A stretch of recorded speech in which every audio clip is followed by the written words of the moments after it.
They call me the Kabuki Mono Deadpool. That's code for Silent Hunter. Believe me when I say that. There's no reason for me to lie. There can only be one hunter in this planet, and that hunter is me. Hide! Isn't that the legendary bounty hunter, Jango Fett? No, it can't be true. There can only be one hunter. Halt. Shh! Silence. I hear rustling in the bushes. Let me check it out. If I stay quiet, he will never be able to notice me. Target acquired. I think the coast is clear. What did I tell you? They call me the Silent Hunter for a reason. Target eliminated.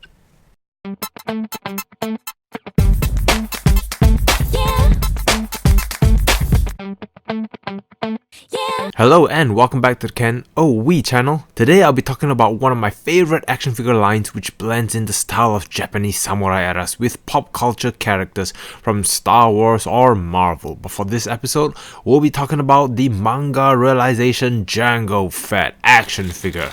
And it is a special episode indeed because today's video is sponsored by HobbyLink Japan. I've always gotten questions asking me where I got my figures from, and HobbyLink Japan is one of those places I shop for all my action figures, so I was extremely excited to hear that they will be sponsoring one of my videos.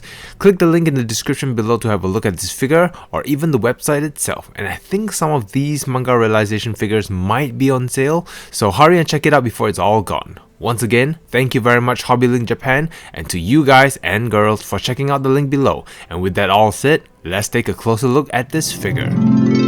If you guys haven't watched Star Wars yet and have no idea how Jango Fett looks like, well, here he is. And this is the samurai twist to his design, and as always, he is looking so badass. Look at all those details on this figure.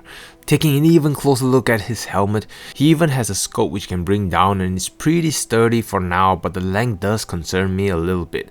If it's a little shorter, it might not be as prone to breaking as it is now, but only time will tell. The armor lines are strongly sculpted, and even the details of the ropes were sculpted.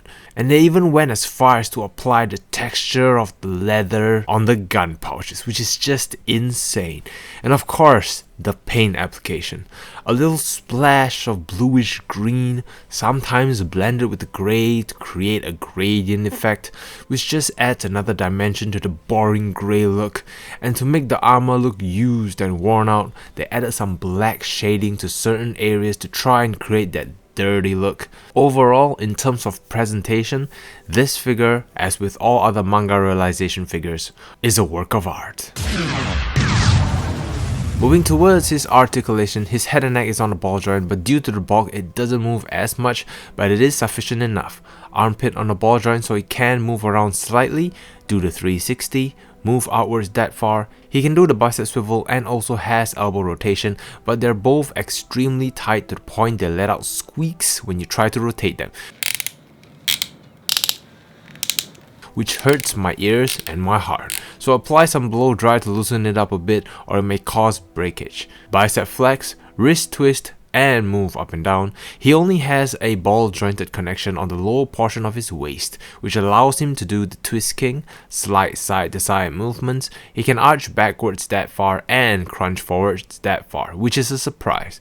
However, due to the design of his lower portion, he can't do the split much because his legs can't be pulled down. He can only kick up that far, but you have to twist it sideways, so all those accessories on him gets out of the way. But if you do try to push it further than this, his whole waist jumps out of his body, running away from all that pressure, which is annoying. His kickbacks are the same height as well, and you gotta twist it there too. He can do the knee bend about that far, feet twist, move up and down no problem, and of course, the ankle pivot. Moving towards his armory, he comes equipped with face-punching hands, a pair of hands to hold his guns, a pair of hands to hold his sword sheath, a pair of hands to wield his sword, and a pair of hands to hold the throwing weapon. And speaking of weapons, of course he comes with his sword and sheath, and you can equip this to the side of his belt, One thing to point out is that the hole for his sword wielding hands are a little bigger than the handle, so it doesn't hold to the sword as tightly as I would have liked, and same goes with the throwing weapon as well. It's not extremely loose that will fall off easily, but it's not that tight as well. I don't know what this throwing weapon is called, but it's there. And you can hide it within his left forearm armor, which is a nice little feature.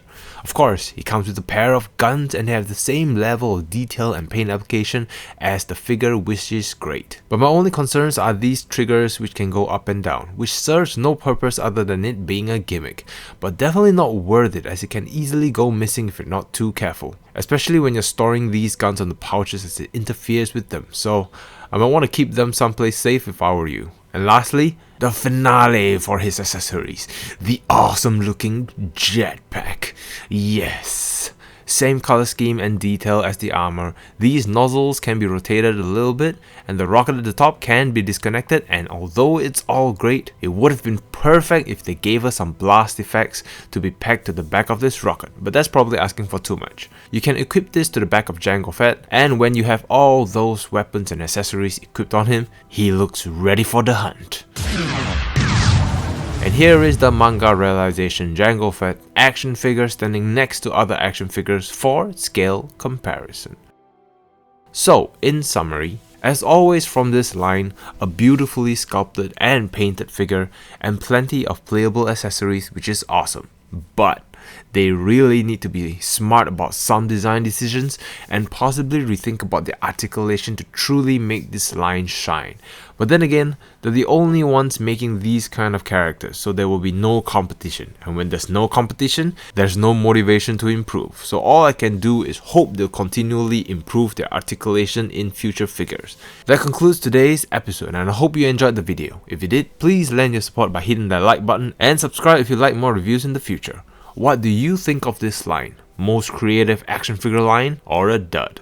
Let me know your thoughts in the comment section down below. And with that all said, thank you all very much for watching and for helping me achieve 13,000 subscribers.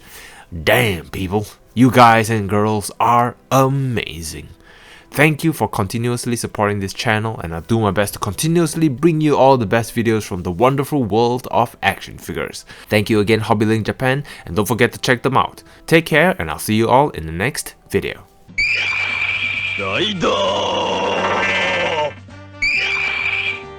Click here for video 1. Click here for video 2. Click here to subscribe. Click it. Thank you for watching. Arigato. Thank you.